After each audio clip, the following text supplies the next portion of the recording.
नोरमा group, जो सोचता है वो करता है। आपके अपने सपनों का आशियाना।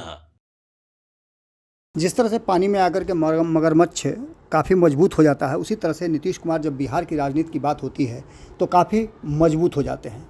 यहाँ उनका मुकाबला किसी से नहीं है और सबसे ज़्यादा बलवान वो तब हो जाते हैं जब चुनावी माहौल हो, और चुनावी माहौल में नीतीश कुमार को लेकर के कई तरह के कयास लगाए जा रहे हैं।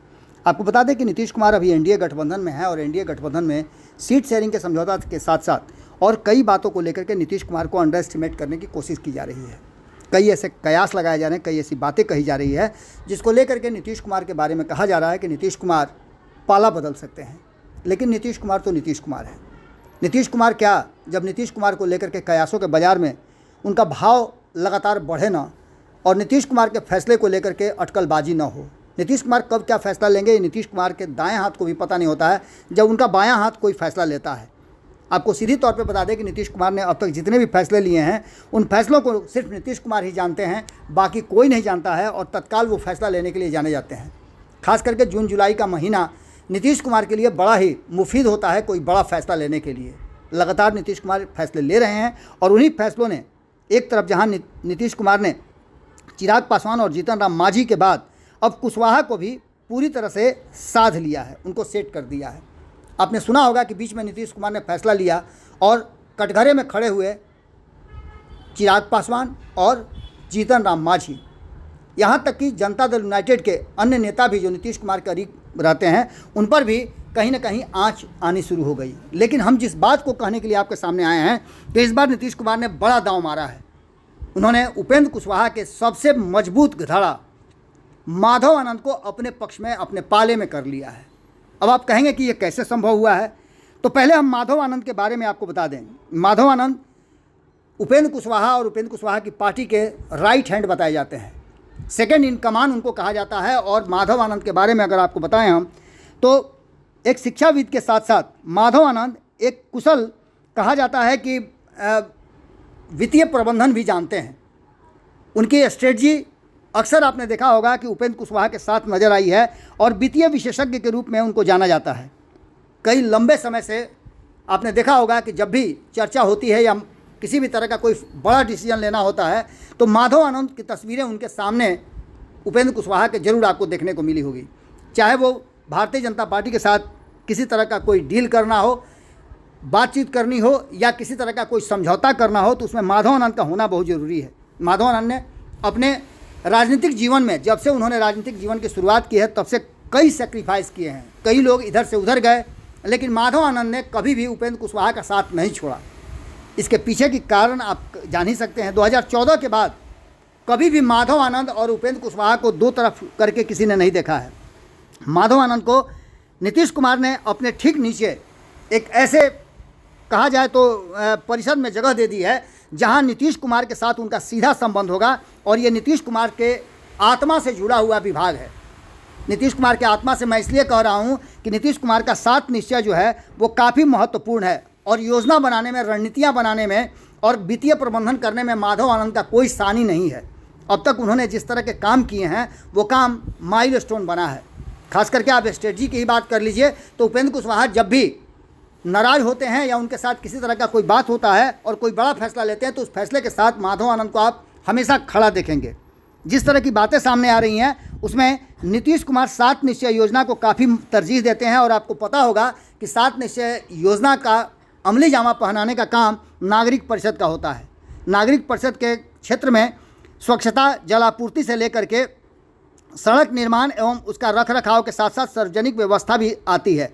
शहरी विकास को लेकर के और शहरी विशेषताओं को लेकर के भी, विकास को लेकर के योजना बनाने और इस योजना पर नज़र रखने का काम भी नागरिक परिषद का काम है। तो वहीं सामाजिक सेवाएं और इसके साथ साथ कर संग्रह से लेकर के जन्म मृत्यु प्रमाण पत्र के साथ साथ विवाह का पंजीयन भी कहीं ना कहीं इस विभाग के अंतर्गत ही आता है। आपको बता दें कि सार्वजनिक उद्यम, चाहे जिस तरह की बात हो, जीवन स्तर हो, लोगों के जीवन में सुधार की बात हो, या सभी चीज़ें जो हैं वो कहीं ना कहीं इस नागरिक परिषद के अंतर्गत आती है, और माधव आनंद को इसका माहिर माना जाता है।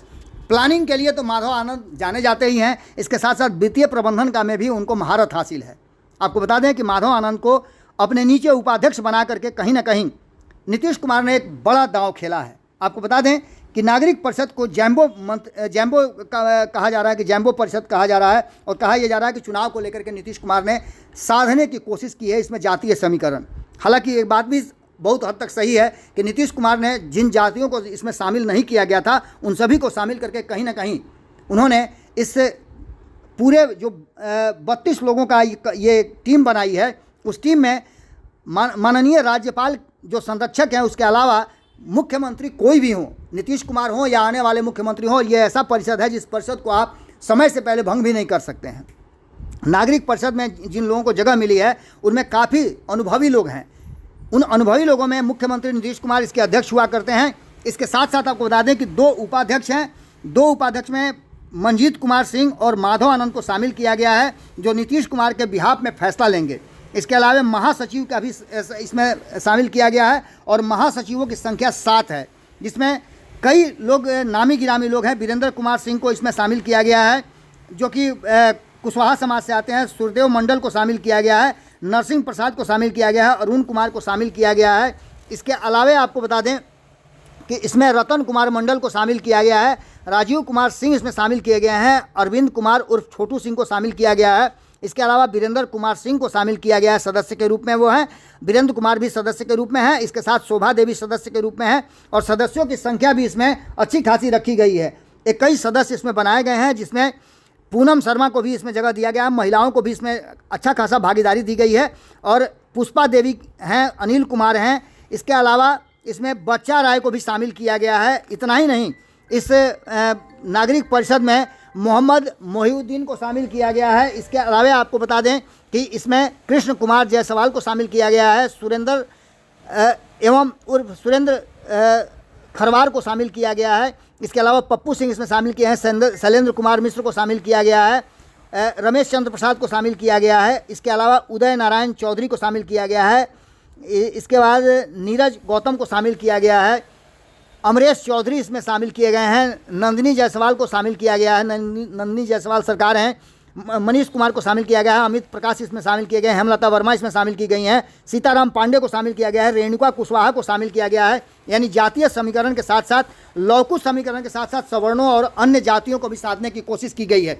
जिन जातियों को प्रतिनिधित्व नहीं मिला है उनको भी इसमें साधने की कोशिश की गई है। लेकिन सबसे महत्वपूर्ण यह है कि नीतीश कुमार के बिहाफ में फैसला लेने वालों में 2 लोग, एक मंजीत कुमार जो नीतीश कुमार के बहुत करीबी हैं, और दूसरे माधव आनंद जो कि एनडीए के सबसे ज़्यादा चाहते नेता में से माने जाते हैं। चाहे भारतीय जनता पार्टी के साथ रिश्तों की बात कर लें, नीतीश कुमार के साथ कर लें, चिराग पासवान के साथ कर लें, या उपेंद्र कुशवाहा के लिए तो वो सेकंड इन कमान हैं ही। अब आप समझ सकते हैं कि नीतीश कुमार ने किस तरह से ये पूरा का पूरा माहौल साधा है, और इसको साधने के साथ साथ नीतीश कुमार जी ने एक बड़ा मास्टर स्ट्रोक मारा है। इस मास्टर स्ट्रोक के बाद कहीं ना कहीं चुनाव से पहले ही उन्होंने एक तरह से समझिए तो रिजल्ट आउट कर दिया है, और आने वाले चुनाव में इसका फ़ायदा किस तरह से मिलेगा ये तो अभी से ही अंदाज़ा आप लगा सकते हैं। कमेंट बॉक्स में अपनी राय जरूर दीजिएगा। बहुत बहुत धन्यवाद। आपके सपनों को हमने सजाया है, ई होम्स पैनोरामा को हमने बनाया है। ई होम्स मेरा एक सपना था जिस पे मैं पिछले 4 साल से काम कर रहा था। हमने जो बनाया है वो सबने है माना। ई होम्स पैनोरामा में हो आपका भी आशियाना। और फाइनली हमने 2021 में इस प्रोजेक्ट को लॉन्च किया। बहुत लोग अप्रिशिएट कर रहे हैं कि पूर्णिया जैसे शहर में, बिहार के, एक तो बिहार की बात करें उसमें भी पूर्णिया जैसे छोटे जगह में इस तरह का लाइफस्टाइल देना, ये सुन के हम लोगों को बहुत अच्छा लगता है। ई होम्स में हमने कुछ और भी किया है, जैसे हम जिस जगह में रह रहे हैं हमारे फैमिली सिक्योर हो, उनको सिक्योरिटी का ध्यान में रखा है। आपकी सुविधा और सुरक्षा आपके लिए खास है, ये आपका विश्वास है। इसमें आर्टिफिशियल इंटेलिजेंस का 7 लेयर सिक्योरिटी का हमने इस्तेमाल किया है। लस ग्रीन कैंपस को बनाया है। यदि हमारा बाउंड्री वाल है तो वो वर्टिकल गार्डन है।